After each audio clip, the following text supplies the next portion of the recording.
안녕하세요. 반갑습니다. 허재삼 작가입니다.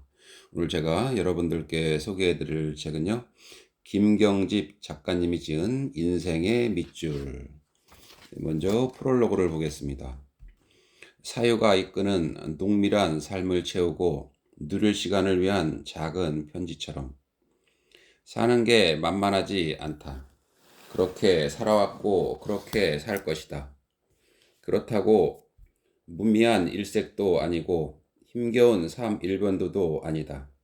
온갖 구비를 휘둘고 직선대로에서는 질주하다 골목에서 숨을 고르며 쉬기도 하면서 살았다.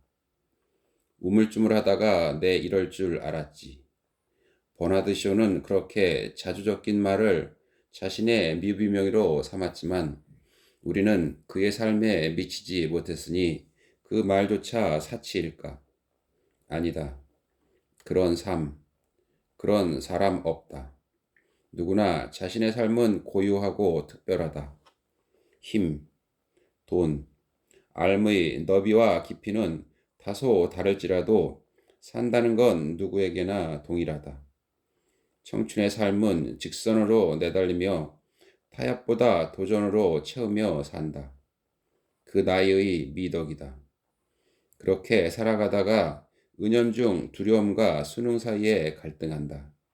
그게 나이 들어가는 과정이기도 하다. 하지만 나이 든다고 무조건 그렇게 순응하면서 살아가는 건 아니다. 아니어야 한다. 낭만적인 삶을 꿈꾸지 않는 이 있을까? 누구나 그런 삶을 바란다. 그걸 온전하게 충족하지 못할 뿐, 설령 온전하게 채우지 못했을지라도 그 안에 나름의 낭만과 존재 의미를 담는다. 그 힘으로 버티고 살아왔다. 생물학적으로는 노쇠해질 수밖에 없다. 그게 자연이다. 그렇다면 자연에 순응하고 좋아하는 삶이야말로 가장 낭만적인 삶일 것이다. 멋진 곳에 가고 아름다운 풍광 누리며 좋은 음식, 사람 누리는 것만 낭만이 아니다. 낭만은 끝내 이루지 못하더라도 포기하지 않고 가슴속에 늘 품고 사는 나만의 속불이다. 그 불씨마저 꺼지면 삶도 소멸한다. 해가 매일 뜨는 것처럼 우리가 살아온 모든 시간들은 늘 그게 그것인 듯하지만 한순간도 같은 시간이 아니다. 다만 어떤 밀도의 시간이었는지는 각자의 몫이다. 바쁘게 산다고 성공적인 삶이라고 농밀한 시간은 아니다. 나의 사유와 성찰, 그리고 그것을 실현하는 실천이 밀도를 결정한다. 지금까지 사느라 바빠서 혹은 가족 부양 의무가 더 막중해서 정작 자신의 삶의 밀도에 대해서 생각할 겨를도 없이 살아오기도 했다. 100년도 채 살지 못하는 삶이다.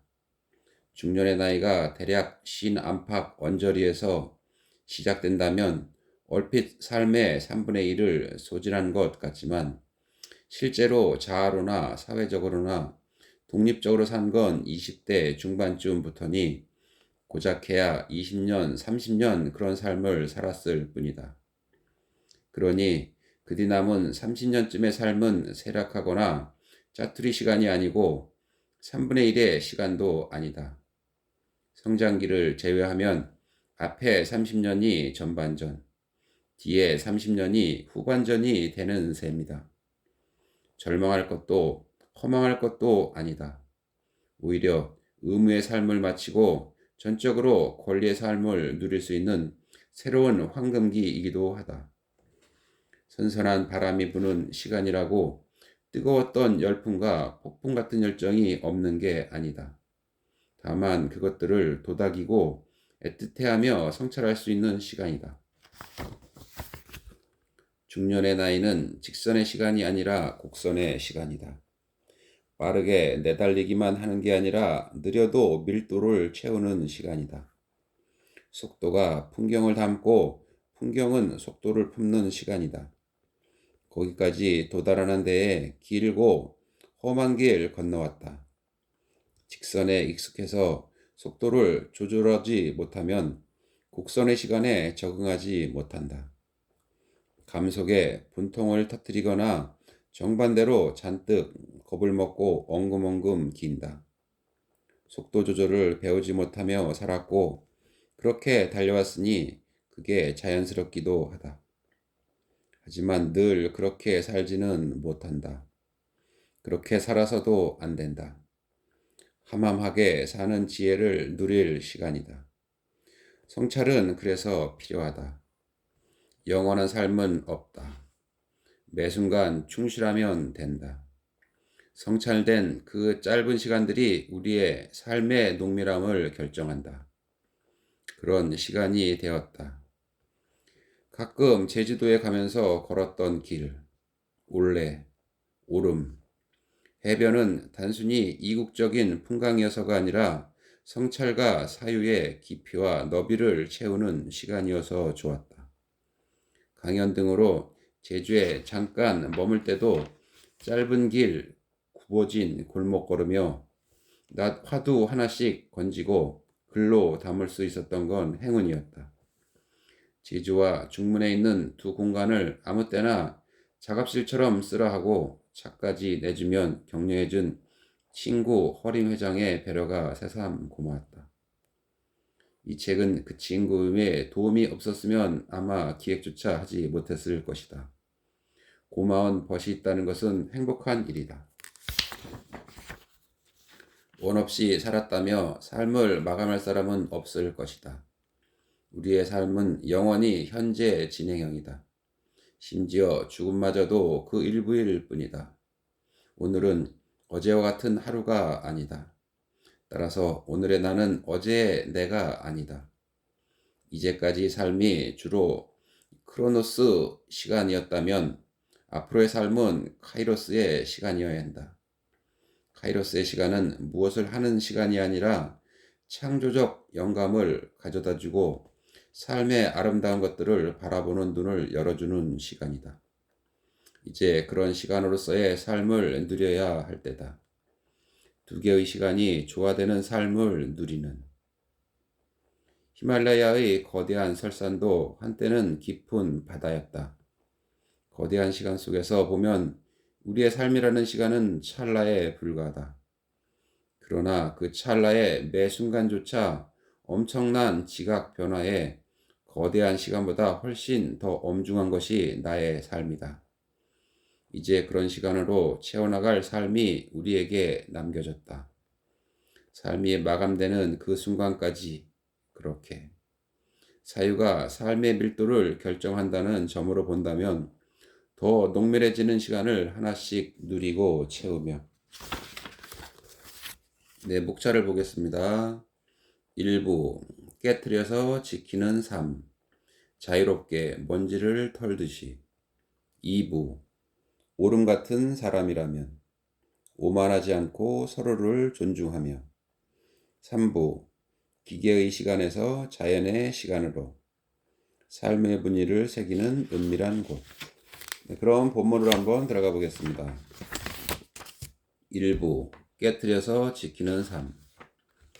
진정 중요한 건 마음에 새긴다지만 새기는 게 아니라 깨트려서 지키는 삶도 있다. 니코스 카잔차키스의 그리스인 조르바를 읽은 사람이라면 누구나 조르바를 꿈꾼다. 욕망에서 자유롭게 벗어남으로써 욕망을 정복하는 산의 조르바. 그에게 윤리와 종교, 관습과 권위, 혹은 조국인이 하는 것들은 중요한 규범인 동시에 족쇄다. 조르바는 인간이 만들어낸 모든 인위적 장치를 보란듯이 깨트린다. 자유롭게 먼지를 털듯이. 그는 그렇게 자유로워지고 사람이 되어간다고 역설한다. 내가 깨트려본 규범이나 간습이 있을까? 그걸 먼지로 여기기는 했을까? 심리적으로는 늘 저항하지만 실천적으로 저항한 적이 별로 없는 내가 그 자유를 위해 결행한 것은 아주 늦은 나이였다. 30 즈음. 25년은 배우고 25년은 가르치고 25년은 마음껏 책 읽고 글 쓰며 살고 싶다고 막연하게 바랐다. 오랫동안 잊고 살았다. 쉰 즈음 갑자기 그 생각이 떠올랐고 아침 저녁 갈팡질팡 갈등이 많았다. 아직 에너지가 남았을 때 새로운 결정을 내려야 추동력 있게 다음 단계의 삶을 살 수 있다고 확신하기까지 다시 서너 해가 걸렸다. 그리고 학교를 떠났다. 어려운 일이었고 후회도 많았다. 지금까지의 삶의 트랙을 벗어난다는 게 결코 만만하지 않았다. 하지만 자유를 선택했다. 내 삶에서 가장 잘한 선택이라고 믿는다. 조르바에 미치지는 못하지만 그의 담대함의 한 자락을 적어도 내 삶에서 결행했다는 자부심이 생겼다. 나는 무엇인가? 나는 무엇을 위해 사는가? 깨트리는 것. 두렵기는 하지만 못할 것도 없다. 가슴에 새기기만 하면 끝내 저지르지 못한다. 깨트려야 비로소 삶을 지킬 때도 있다. 누구에게나 그 결정적인 순간은 있다. 나는 그렇게 믿는다. 조금만 아프고 상처가 나도 물러나고 비겁하게 타협하는 것. 그것이 비극의 시작이다. 미국의 비즈니스 컨설턴트이며 베스트셀러 작가이기도 한 천닝추는 밖으로부터의 두려움이 아니라 안에 뿌리 박힌 두려움이야말로 가장 조심해야 할 적이라고 지적한다. 유리천장은 현실에서 존재하지만 정작 더 큰 유리천장은 우리의 고정관념 속에서 암약하기 때문에 우리는 쉽게 물러서고 망한다. 한번 상처를 받으면 그 고통을 오래 기억한다. 그래서 정작 상처를 받기도 전에 상처를 입을 것 같은 생각이 들면 미리 물러설 마음의 통로를 찾는다. 그게 인생 비극의 시작이라면 결국 그 비극은 내가 만드는 셈이다. 내가 약하고 힘없을 때는 맞서 싸워 이기지 못한다. 훔씬 터지고 아프다. 그것만 기억한다. 정작 내가 그때보다 더 강해졌을 때에도 생각하지 못한다. 머리로 기억하는 과거에만 머물기 때문에. 지금 맞서 싸우면 상대도 날 만만하게 보지 못할 텐데 습관처럼 무릎을 꿇는다. 그게 바로 내 안의 또 다른 나다. 그놈을 추방해야 한다. 걸핏하면 타협을 종용하는 그놈. 그걸 참 늦게 깨달았다. 그래서 이제는 미리 물러서지 않는다. 설령 깨져도 예전처럼 일방적으로 당하지만은 않을 것이고 나도 예전의 내가 아니니 어쩌면 이길 수도 있다는 생각. 그렇게 맞짱 뜨니 발목만 잡던 내 안의 그놈이 조금씩 물러선다. 조금 더 일찍 덤벼볼 것을. 삶이란 눈길을 걷는 것이다. 뚜렷한 흔적이 남기에 함부로 밟을 수 없는 길. 딛는 발자국들이 나의 역사가 되는 길. 청사라는 말은 역사 또는 기록을 뜻하는 말이다. 종이의 발명 이전에 대나무의 푸른 거죽에 역사를 기록한 데서 유래한 말이다. 역사가 거창한 게 아니다. 내 삶의 궤적이 곧 역사다. 그저 그런 나날의 연속이고 그날이 그날처럼 보이지만 같은 날은 하루도 없다. 나는 내 삶의 순례자다. 방랑자가 아니다. 방랑자는 그냥 부초처럼 떠돌아다니지만 순례자는 분명한 목적지와 그 길의 의미를 오롯하게 품고 가는 사람이다. 굳이 어떤 멋진 흔적을 남기기 위해 사는 건 아니다. 그런 삶은 피곤하고 위선적이기까지 하다. 부담스럽고 불편하다. 살아간다는 건 정해진 길을 걷는 것도 빨리 도달해야 하는 것도 아니다. 직선의 길도 익숙한 길도 아니지만 묵묵히 걷는 길이다. 누가 기웃거리건 말건 그저 내 길을 걷는 것. 그런 길. 어쩌다 어긋난 길을 걸을 때도 있지만 그 길 또한 내가 걸은 길이다. 그런 흔적 또한 나의 삶이고 책임이다. 내가 걸어온 발자국을 의식하지 않으면 멋대로 가게 된다. 내가 어떤 길을 걸어왔는지 돌아보려면 가던 길 잠시 멈춰야 한다. 그게 휴식일 수도 있고 성찰일 수도 있다. 그 시인물 놓치면 정작 어디로 가는지 왜 가는지조차 잊거나 잃게 된다. 돌아보는 것만으로도 흐뭇하고 위로가 되는 각오도 있지만 어쩐지 상처의 흔적이 더 쉽게 보인다. 지워지지 않는 흔적, 회한만 느끼지는 않는다. 적당한 관대함의 자비가 과거의 고통을 위로하고 도닥인다. 나에게는 아직 가야 할 남은 새로운 길이 있지 않은가. 문을 여는 것도 방에 들어가는 것도 집에서 나오는 것도 그 주체는 바로 나다. 철학이 삶에 꼭 필요할까? 철학은 고상하지만 어렵고 심오하지만 살아가는 데에는 별 쓸모가 없다고 여기는 이들이 많다. 철학은 쉽지 않다. 철학이 돈을 주지는 않는다. 그러나 궁극적으로 자신의 존재 의미와 가치를 인식하고 실현한 삶을 살게 한다. 철학은 어떤 생각을 어떻게 해야 할지 알려준다. 내가 주체가 된 삶을 살게 한다. 막상 철학책을 펼쳐도 머릿속에 그림이 그려지지 않는다. 형태가 보이고 방향이 잡혀야 할 텐데 그림이 그려지지 않으니 난감하다. 당연한 일이다. 철학은 기본적으로 관념이다. 존재, 인식, 가치, 그 어떤 것도 무용적이고 비가식적이며 비진료적이다. 관념이나 개념은 보이는 게 아니다. 보는 것이 아니라 그려내는 것이다. 누가 그리는가? 바로 나다. 묻고 듣고 그려내는 나가 없으면 철학은 현황에 불과하고 백해무익하다. 가끔 특정 철학자에 끌리기도 한다. 내 생각과 기질에 맞기 때문이다.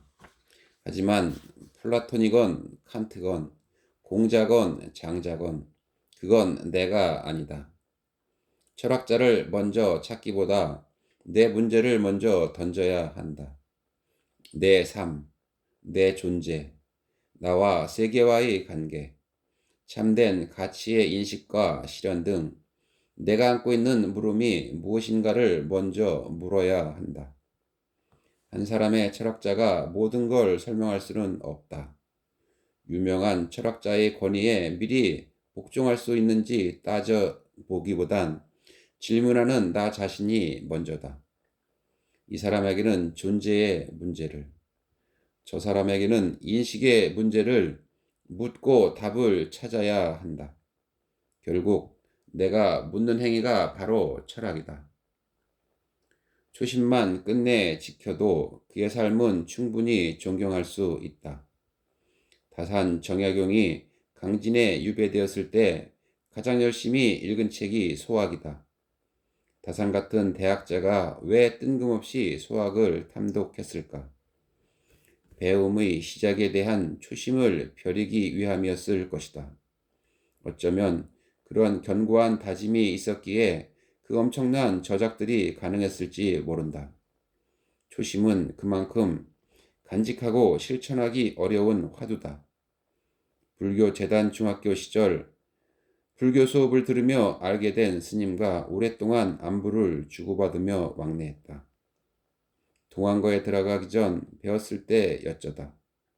스님, 그 긴 안거에 들어가시면 무엇을 화두로 삼으십니까?